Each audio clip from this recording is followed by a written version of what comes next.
Okay, less than a month ago, the property show asked developers across India's realty markets on what they wanted from the new government.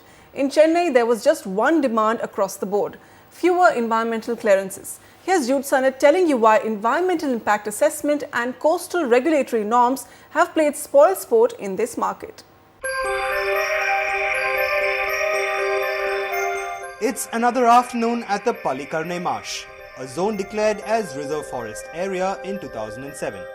Just around the wetland, a booming property market has begun taking form and shape. Palikarnai, just off Velachery, is today one of South Chennai's fast-growing micro-markets. That is, if developers can meet the area's stringent EIA requirements, a qualification process that they must clear for project approvals across the market. A qualification, they say, that needs to go, at least for residential development.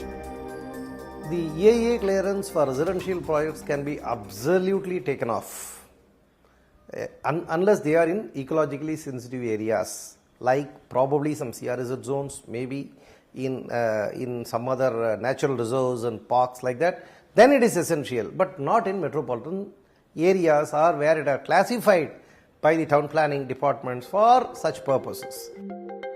In fact, a revision of Environmental Impact Assessment or EIA norms has been on the wish list of Chennai's developers for some time.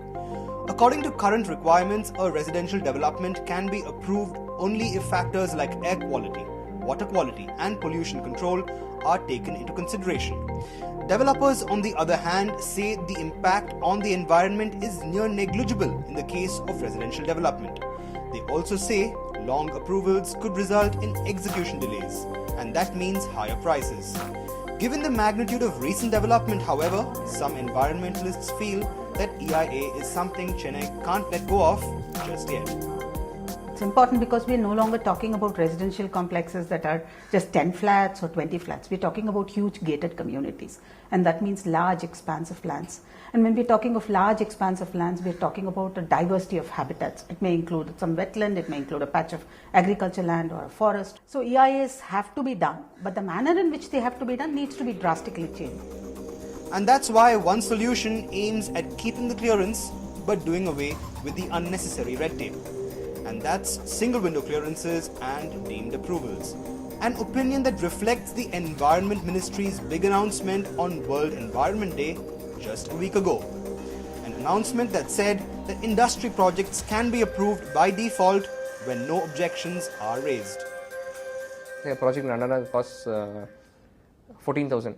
That could be available to the consumer at 12,000. The developer will make profits, the consumer will get benefited if this red tape is cleared. If you have to have a process wherein EA is applied, if it's not received within let's say 40 days or 45 days, it is deemed as approved. Leave the barriers, take the clearances. If these clearances can be met on time, chances are that both the ease, environment and execution can possibly go hand in hand. In Chennai, Jude Sannett,